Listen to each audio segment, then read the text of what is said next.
Hi there, this is Manny with Classic Auto Repair. Just going to go over a few items I have on the top side of the Mustang and what I have done so far on the car to get it back running and driving. Under the dash, I repaired the ignition circuit for the fuel pump. I had connected into the fuse box prior, but the back of the fuse box was loose and was causing that where you wiggle the wire or it lose connection. So I made the repairs to the fuse box, connected to a good source, and road tested fuel pumps coming on every time, no issues there. So that's been fixed, and I did not charge for that repair from previous work. Okay, moving down, the carburetor was leaking fuel because it had been sitting so long. The needles were sticking. I went ahead and got those working again, but I'm not sure until I do some more road testing as to whether we'll have any more fuel leaks at the carburetor. Again, worst thing that can happen is the car sets for more than 2 weeks. The fuel I can smell, it smells old, and I want to get some super unleaded into the gas tank today before I drive it anymore, so we can start cleaning out all the fuel system with some good clean gas. Also adjusted the fuel mixtures and the base idle on the carburetor to get it to perform the best. It just smokes the tires now, runs really good, no issues mechanically. I recommend an oil change on it. The oil looks so dirty, like it's got fuel in it. Again, just some good maintenance on that. Just get the oil freshened up. Radiator was half full. The reason was the radiator cap. I did a pressure test on the other radiator cap, and it failed. So it was basically just purging the coolant down to the floor, which is one of the problems here. What I recommend is installing a capture tank, or what they call a recovery tank. All new cars that are built have recovery tanks like this, and what we do is we mount them here on the inner fender, and then we put antifreeze in this, and then it's got a tube right here that connects to this hose, and it prevents you from losing fluid when the car gets to a hot condition. Instead of dumping it on the ground, of course that won't happen with a good radiator cap. This is rated at 16 pounds, but if in the event that you did get a hot condition, instead of losing all your coolant, it's going to go into the tank, and at night when the engine cools down, it will siphon the coolant back out of this tank and put it back into the radiator so that it's optimal cooling here. All right, so I do have that on the list. I trickle charged the battery, so we're looking good there. I did a battery test. It's 92% health, so the battery's in good condition still. Should still get another year or two out of that battery. But keep it on a charger when you're not driving it, especially if it's going to be sitting a while. Make sure it's on a trickle charger or some kind of disconnect so that the battery isn't being drained.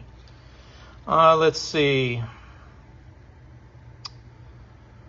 Fix the wire on the fuel pump. Oh, the LED lighting. This wasn't a regular bulb in the taillights. It's got a logic board with a bunch of LED lights in here.